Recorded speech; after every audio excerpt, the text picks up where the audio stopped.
All right, let's get this thing started. Now, before I get started, let me ask a question to all the listeners. Doesn't that feel better than it would have felt had she went out here and got starched by Taila Santos? Can't you feel more attention being given now to the female fighters? Now, do you see what this says here? A star is born. Almost everyone is now looking at this victory as the victory that certified her. This is the fight that has convinced people she's legit. And everybody who took Santos, myself included, you are 100% justified in doing so. Because up until this fight, I was not convinced, and we did not have the evidence to be convinced. Just didn't have it. But like I always say, it's not about whether you win or lose, it's how you win or lose. And she completely nullified Taila Santos' power.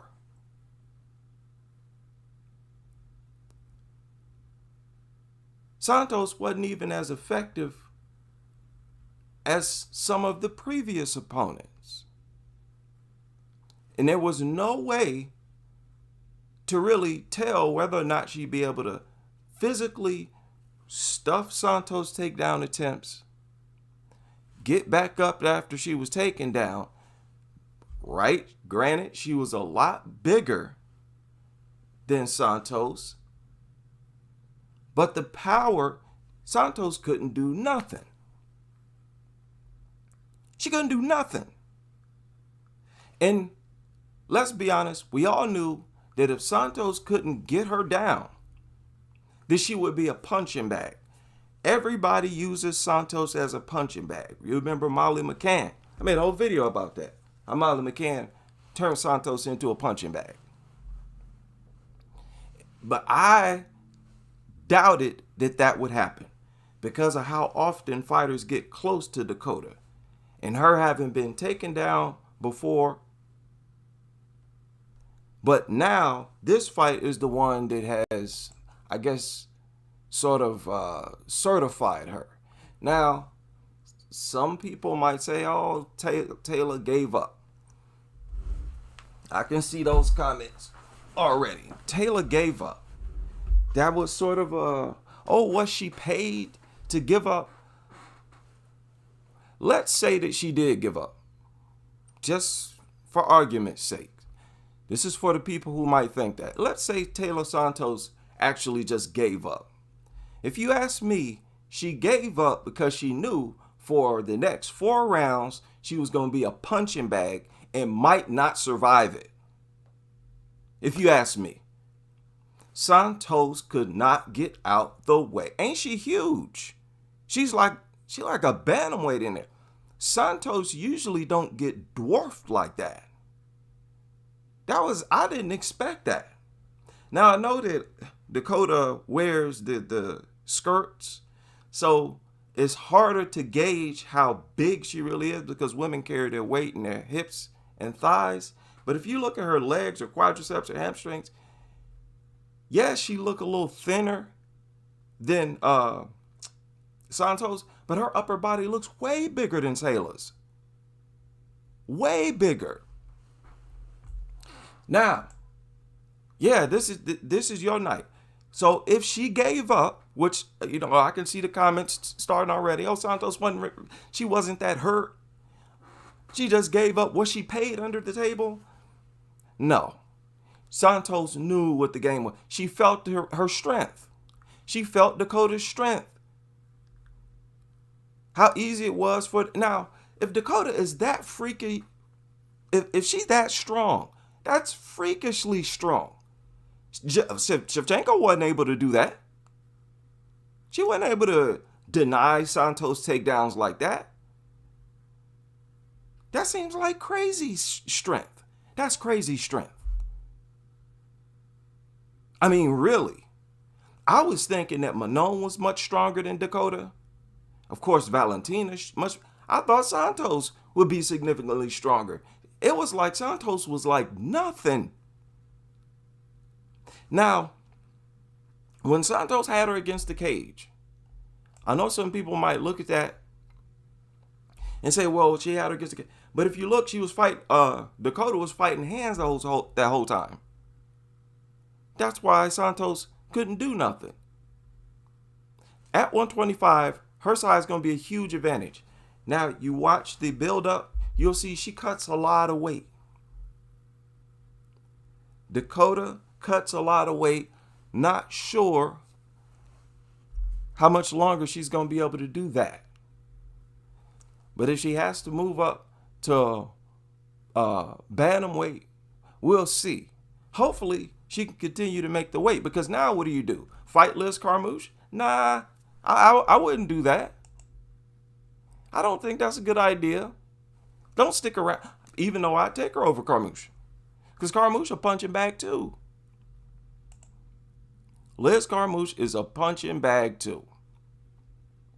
Now, Santos was a punching bag for however long it lasted.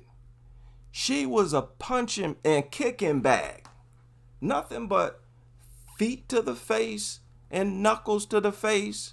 Had some elbows. She was getting riddled. All because she could not take Dakota down. She couldn't take her down. All of that could have been neutralized. All those strikes that Santos absorbed, we may not have seen had she been able to go in there, take her down, and blanket her. Jillian Robertson, her. She couldn't do none of that. So what it looks like to me is that Dakota has actually mastered. Now, I know she's kind of cringe. I get it. Yeah, she kind of cringe. But what it's looked like to me is that we have another fighter that's come along that's a lot like Joanna in regard to, wanting to strike and have a real good takedown defense and Billy get back to her feet. That's what it looks like to me. Because Santos, if nothing else, is very skilled and strong. Okay? A lot of people going to look at this as the fight that certifies her. She's legit. Santos was bodying Shevchenko. Santos is a strong chick. Now, I know Santos is not the absolute top, and that she flops in big fights quite often. But the physical strength, takedown defense, I think irrefutably has been proven and established. Which means she's a problem, because she looks like a better striker than Manon. She looked like a more dangerous striker than Valentina Shevchenko. Let's go there. Let's have that discussion. Because the main event ain't nothing. Ain't nobody paying attention to that.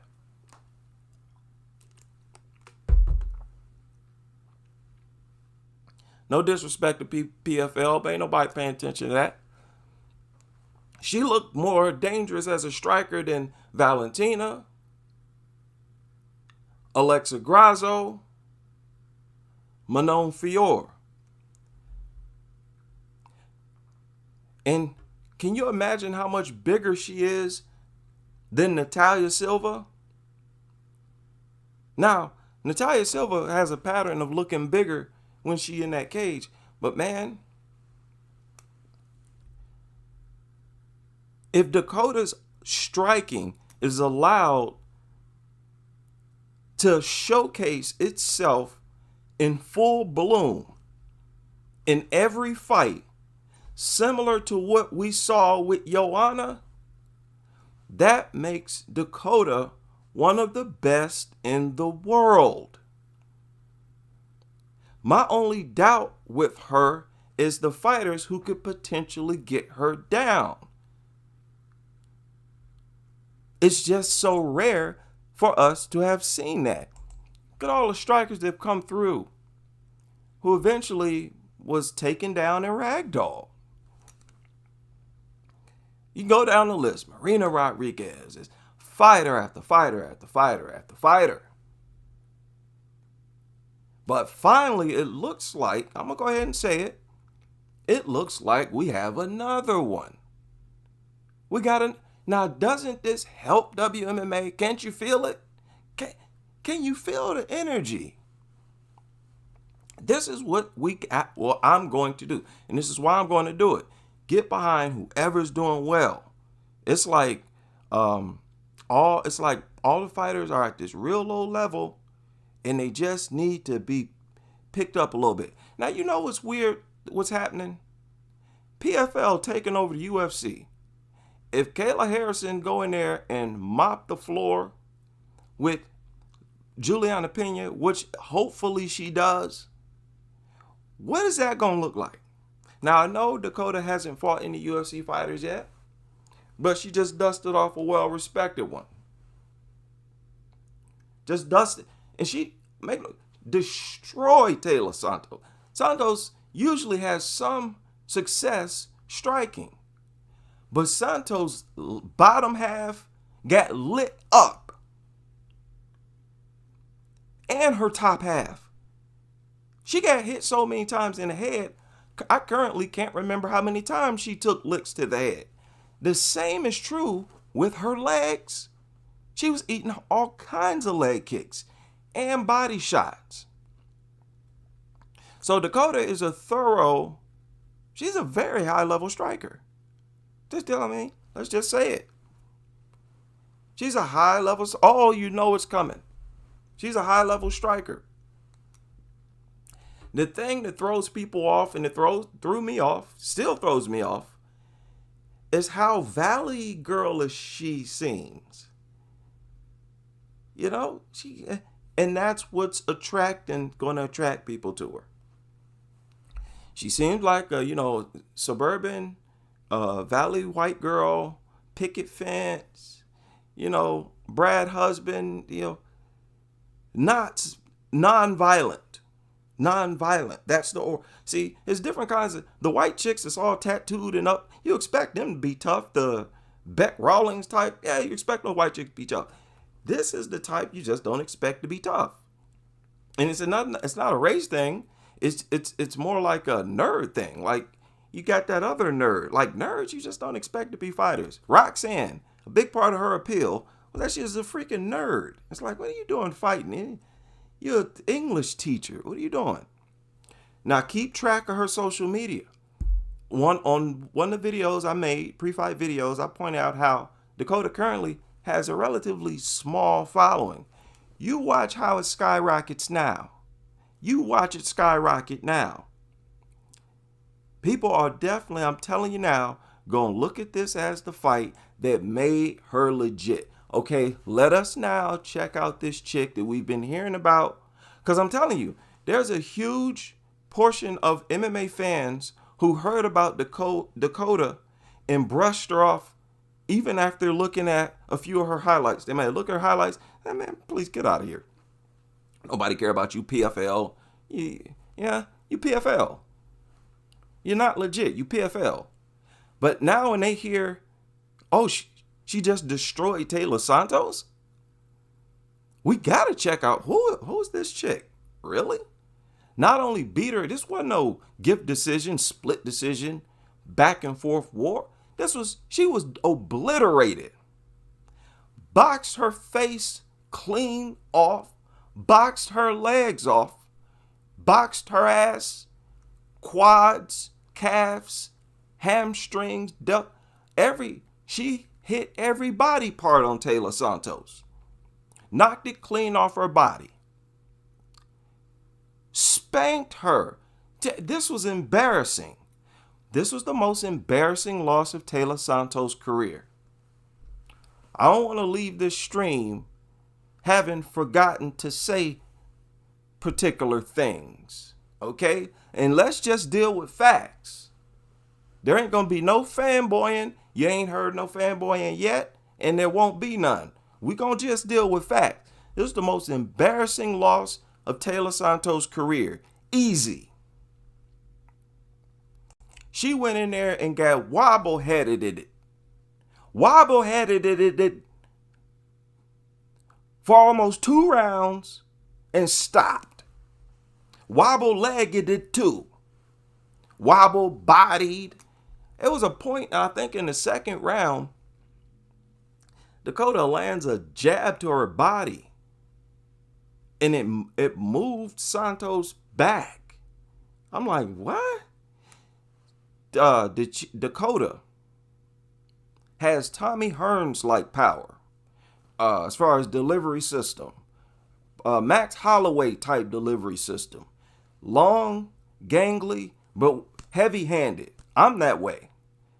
Extremely long arms, a kind of small frame, but heavy-handed. She looks heavy-handed. So she's a threat. Guess who's not heavy-handed? Manon Fior. Think about, come on now. We can argue now and at least have the discussion. Does she have more power than Manon? Valentina? It looks like she got more power than Valentina. Manon Fior, Alexa Grasso. It's pretty freakish power. I'm saying, you look at the highlights from Dakota. Go look at her highlights. Some of those stoppages look cartoonish. Some of the stoppages look cartoonish. Almost like it looks like her opponents give up. It's like, what is this? Are they getting paid or something? These goofy stoppages. No, it's real. The girl just seems to have extremely hard strikes. So what does that mean? That means she's Joanna 2.0. Oh, there's so much to talk about. So much to talk about. That means she's Joanna with power. Huh? That's crazy. Is that what we're dealing with? Seriously? People, that's what we're dealing with. Finally, now, go ahead and match her up against Carmouche. Go ahead and do that.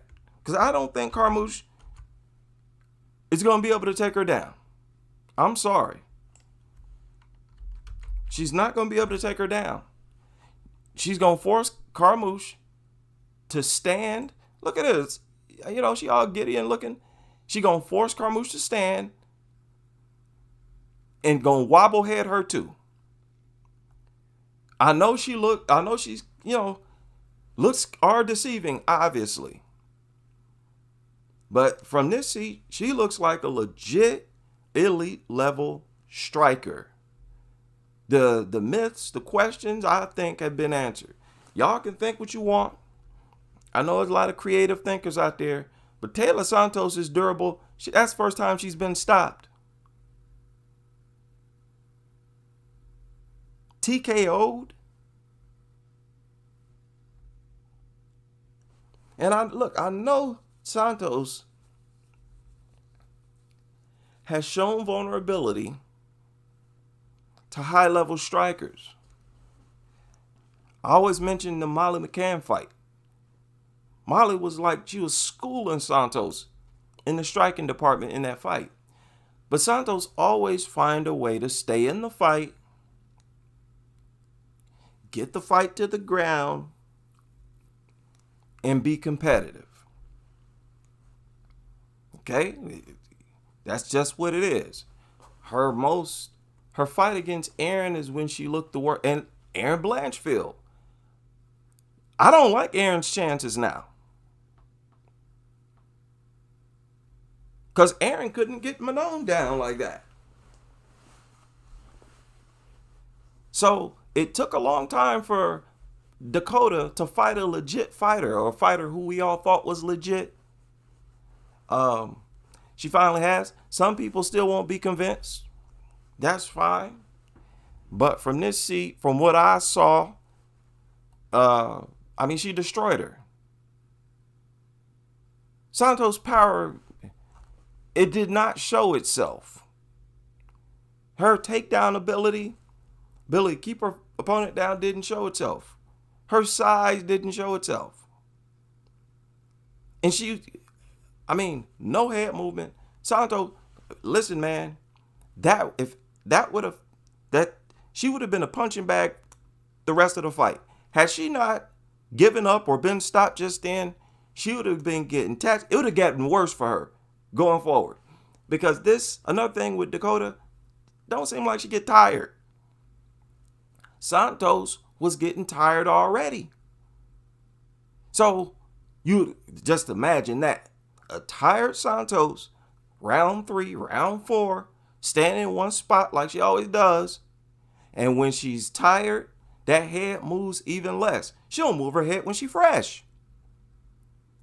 She would have been a punching bag all night. Now, I seriously doubt that she would have been able to take clean shots like that for another 3 rounds. No way. No way. She would have been knocked out.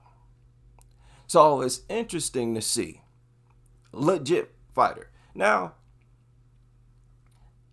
I think Dana White, Mick Maynard need to be paying close attention because they got a big problem with WMMA as the #1 organization. It looks like in this situation, as well as the situation with Kayla Harrison, that the UFC did not have the very best bantamweight in the world. Still got to see with, her fight against Pena. But it's looking like UFC, maybe they did not have the best flyweight. We can have that discussion now. I'm not making no conclusions. I'm not making no statements of fact. But I think we can now start having that discussion. Why? Santos was that respected. Even after the loss to Erin Blanchfield, she was highly respected. For example, if she would have come back to UFC, most people would have expected her to climb her way back to the top of the division and wouldn't be surprised had she managed to do so. Okay, so let's not play dumb. The fact is, she fight at a real good team, American Top Team. She's endorsed by a lot of fighters that we respect. Joanna, of course, always speaking highly of Dakota. A lot of us, including myself, thought that was just a stablemate thing. And that's what they do. They support each other, support their teammates. But no, it looks like Joanna truly, genuinely believed this girl is dangerous and is one of the best flyweights in the world. And listen, this is another reason why. And look how big she is, man. Let's go back to that. Look at it. So she's much bigger than Valentina Shevchenko.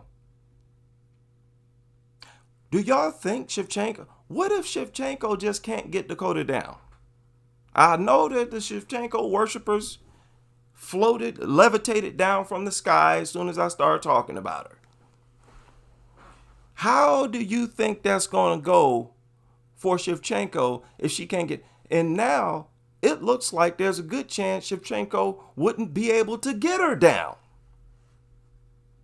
And if she did, would she be able to keep her down? Remember, Shevchenko really couldn't keep Joanna down, even after having Joanna in a crucifix position.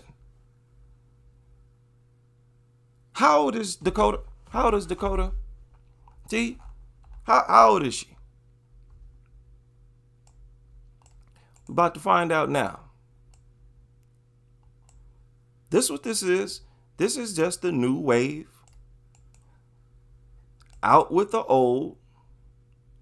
In with, she's 25.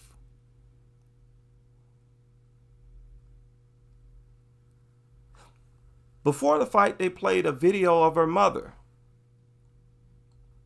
in combat, in Muay Thai. One thing I respect is fighters whose parents were fighters. Because I understand how quite often that produces a very good fighter. The child of that fighter. So you got that in this scenario with Dakota as well. Okay, still dealing with facts. Yeah, Manon, Dakota, it's not looking good for Manon right now. And remember how Manon keep her head on center line too. Oh yeah, man. This ain't a Marina Rodriguez who just hasn't come across a strong ground fighter yet. I think Santos just about as strong as it gets. But her strength looked useless in there. And she could hardly even get close to her. The reach was ridiculous. Santos threw a flurry in the first round with her fists. Y'all notice how far away her fist was from Dakota's face? Every single punch. Santos usually can connect. It was like impossible in this fight. So Dakota obviously manages distance well, and she's hard to hit, and she's too big. Man, ain't no way. Shevchenko, smaller fighter, does not have a strength advantage, has to deal with elite striking, and did y'all also, Dakota switched stances. She's a switch hitter. More confusion, more stuff to worry about. I don't know. I think she answered a lot of questions tonight. A lot of questions. And she's legitimately dangerous. So, Dana White and all them. Now, if she fights Liz Carmouche, what's she going to do after that? What is there to do? I think is Liz still the champion? I don't know. But what is there to do after that in the PFL? Remember, we're dealing with the PFL here. Yeah, good win, but you're still in the PFL. And you just about exhausted all your quality opponents. Right? Who's left? Let's see here. Okay. She ain't got no more opponents. Dakota has exhausted all of her potential fights. Aside from Liz Carmouche, she ain't got no more opponents. Now, she want to fight Liz Carmouche? Go ahead and knock yourself out. I don't see the point in doing that. Now, wait a minute. Who is this? Okay, I want to look at Liz Carmouche record here. Okay, so hey, she already lost to Taila Santos. What would even be the point in fighting her? Right? Also, that was a PFL fight. Liz Carmouche against Taila Santos. That means that Liz is still the Bellator champion, right? Do not make that fight. No, nobody want to see no title fight. Dakota fights Liz Carmouche for the Bellator strap. No.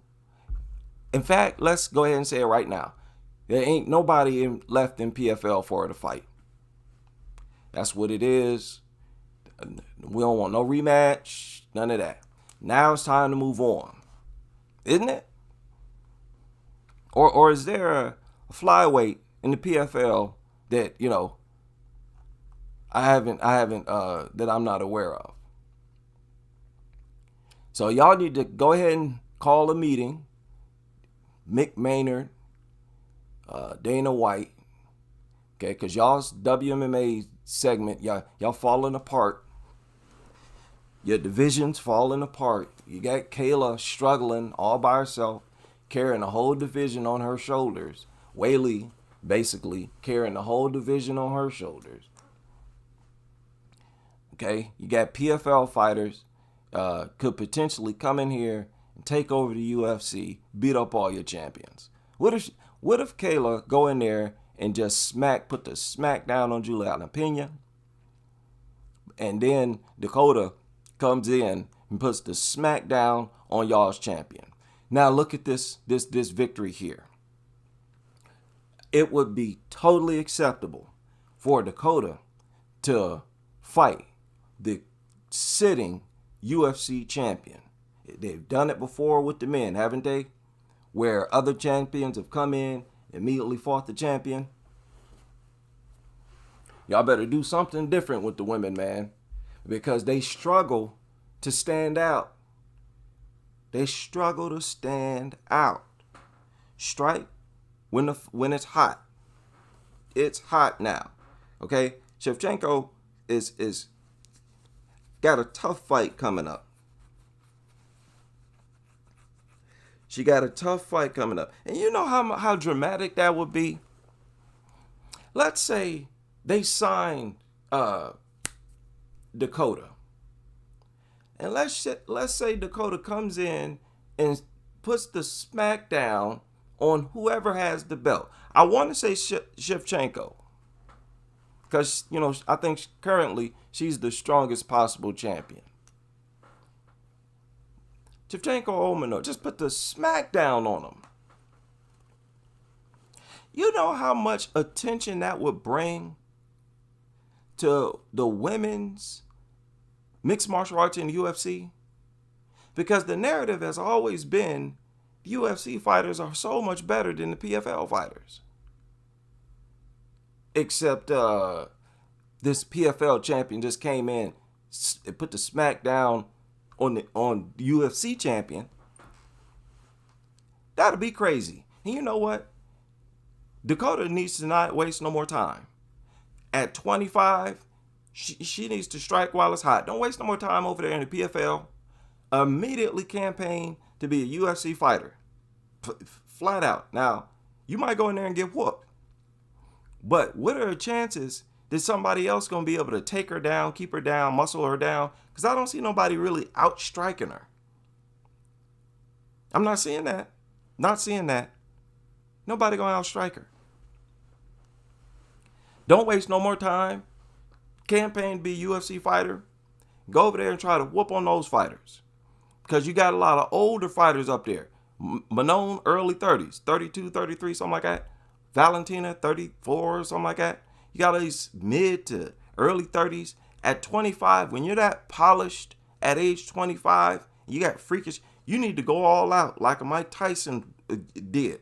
All them young fighters, because it usually takes a long time for fighters to be at their very best, to be the very best version of themselves. Doesn't it look like Dakota is just about there at 25? That's what it looked like to me. That's what it looked like to me. And if it looks possible for her to just be a much more of a standout fighter and be much better than the current UFC flyweight roster, that needs to be showcased. Right? That needs to happen ASAP. So it's interesting. We'll see where they go with this. Right? We'll see where Dakota goes. Because if her next step is crucial. If she turn around and do something stupid, have a rematch with Lisa Malden, it's downhill from her. Her stock is immediately going to start to drop. This is where they, the advisors and managers and their team make their money. Her next step is going to be crucial. If you ask me, she cannot no longer waste time in the PFL, which is what I feel like she got a liking to doing, fighting PFL level fighters. No girl going back now. And the only way to progress and to be sure to continue to fight quality opponents, better opponents, she has to fight in the UFC. That's just what it is. That's just what it is. What she gonna do? Fight the flyweight, the Bellator roster? Is that the next step? Do a run against the Bellator flyweight roster? No. Listen, Santos fought Shevchenko for the strap. Shevchenko's always been the most respected. Santos was the first one to make Valentina look beatable. I mean, let's just understand that. Let's understand that. She was respected. You go in there and destroy and give her the first stoppage loss and beat her down and destroy her like that, you can't go backwards. You can't go back to fighting the soccer moms, the dishwashers. No. No. She was in a title eliminator as well. Even after she lost to Valentina. That fight against Aaron, that was a title eliminator. She was still making noise. So, wow. She kind of up against it. I'd like to know what Joanna thinks. So, I'm going to pay attention to what's said going forward. All right, what are y'all talking about? Somebody asked, is Dakota that good or has Taila declined with her new trainers? That's a good point. Because a lot of people have been talking about that they think Taila Santos has declined. And I believe that she has declined. She seemed to be at her best when she fought Shevchenko the first time. It's kind of like that fight took a little bit out of her. Maybe a little bit. But I don't think her physical strength has gone anywhere. Her tactics might not be as good, but she's still strong. And she couldn't do nothing. Couldn't get this girl down for nothing. So even if she's declined, boy, her takedown defense, Dakota's takedown defense looks serious. It looks legit, man. She had a bad eye? Okay, I didn't know that. Oh, soccer is about to... You have to check that out, too.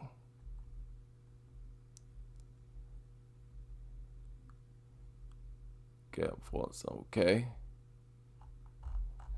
Right.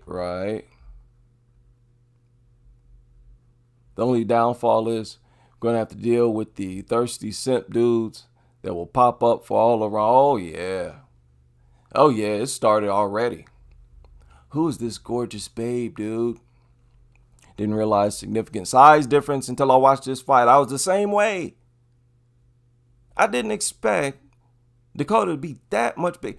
Combo mentioned it as well. He made a good point. Said that she's likely not 5'6". Santos' build is 5'6", Dakota 5'8". That looked like more than a 2-inch difference to me. Santos more like probably 5'5". But still, we seen Santos in there against other fighters. I didn't expect to be that much of a size difference. That was crazy. And it's not just height. She looks thick, even compared to Santos. Now, I don't know how many of y'all saw it, but she cuts a lot of weight. That's a serious process, her cutting down to 125. I mean, look at her. Look at her abs. How shredded she is. Don't know how much longer she's going to be able to do that, but we'll see. She might be able to do that. I mean, look at Shevchenko. She's just as ripped. And she seems comfortable at that weight. Says she's more dangerous than Manon and Valentina Shevchenko. That's what it's looking like, man. And I don't think it's going overboard saying that. I think it's fair for us to say that. Her striking just as a fighter, simple observation, she looks more dangerous than Valentina, more dangerous than Manon Fior. It really, I mean, you may as well say Grasso too. Maybe even Taila Silva too. Macy Barber. That's crazy. She could potentially just be better and be able to wipe out the whole current flyweight division. I say go for it. Try it. Like I say, the women needs to do incredible things that you're not seeing. They need to be more creative and do stuff like that to make up for the lack of appreciation for WMMA. Be like a WMMA, be like an MMA, a sector of MMA with variety. Make these fights, man. Dana, Mick Maynard, UFC, y'all need to stop being walking around with your nose in the air, not being unwilling to work with other organizations. Y'all better stop playing dumb. If not that, you better offer this girl a contract. Y'all need this fighter. Y'all need every potential star fighter y'all can get. If you ask me, y'all's potential stars dropping like flies. Dropping like flies. You got Kayla Harrison, but you got her after she had already suffered a loss, which probably helped you in the negotiation room. But you sort of got a damaged product. Y'all better jump on this right now. There's nobody left. Don't let there be a repeat where, she have a rematch with some goofy and then lose to him because she's bored. Do like Kayla Harrison because she's bored and, tired of beating up chicks. That's bad for you to stay fighting fighters who you're so much better than. You can't grow doing that. She need to go for the gusto. Oh, yes. See, Natalia Silva gets dusted. Yeah. Yeah, it looks like a lot of fighters would be in trouble against Dakota. And it's crazy to even throw Manon in there because she has more control over her opponents than any other female flyweight in the UFC. It even looked like a dangerous fight for Manon. So that's kind of crazy. Yeah, somebody is convinced that we have a flyweight star, and that's the thing. She really won't be considered a star in the PFL. No matter how impressed people are, that's the height of the mountain right there. She can't fight nobody higher caliber than Taila Santos in the PFL. So for her to reach that star status, she has to be in the UFC. It just has to happen. Now, whether it happens or not, I don't know. But I'm just saying, for her to reach that status, it has to happen. For whatever reason, people have a lot more respect for UFC fighters. You see the PFL been pushing her, calling her a star and all this, and she ain't had but 100 and some thousand followers. It ain't working. And now if the UFC had been pushing a fighter like that and she was undefeated, 100% stoppage ratio and all this, she'd have a much stronger following than she currently does in the PFL. So, but yeah, I don't know how that would even work. And Dana White, and he got an ego. And I don't think he wants to come across as a promoter who badly wants somebody else's fighter, especially PFL, with the things that he said about the PFL. So yeah, that doesn't help. Blow $1 million. Huh? Yeah. Yeah, Dakota's mom is a Muay Thai specialist and has a gym. Dakota grew up in that life. She isn't new to this. And you can tell.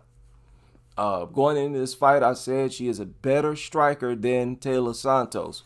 What I doubted was her ability to be able to stay on her feet. Simple as that. I'm like, look, man, she hasn't really fought. Taylor's always been impressive, getting her opponents down, keeping them down, doing her thing on the ground. And she had to know that she had to get her down. But I didn't expect her to be that resilient. They have takedown defense like that against Taila Santos. That was crazy.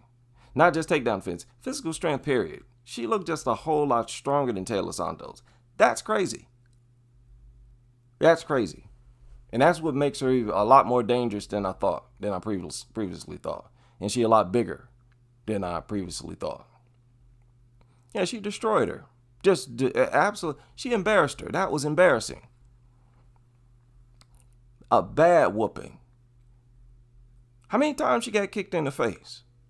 And these were all like highlight reels. She lived up to her prediction. Through and through. That was one of her best highlight reels. Beating up Taila Santos. That's crazy. This girl went in there and had an Ali moment. Okay.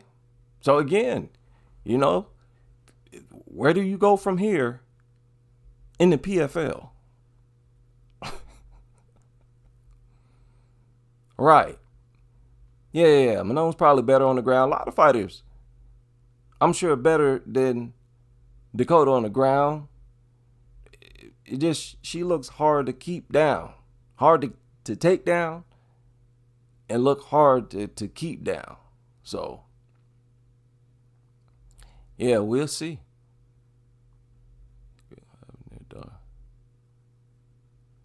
Right.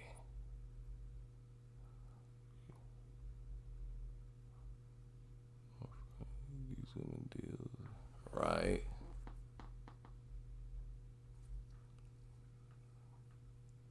Right. Yeah. Marquise pointed out that sometimes fighters who fight for like PFL, Strikeforce, sometimes they're just as good, if not better, than UFC fighters. That happens all the time. It's definitely one of those situations where, you know, easily. Yeah. So, fun fight, fun night.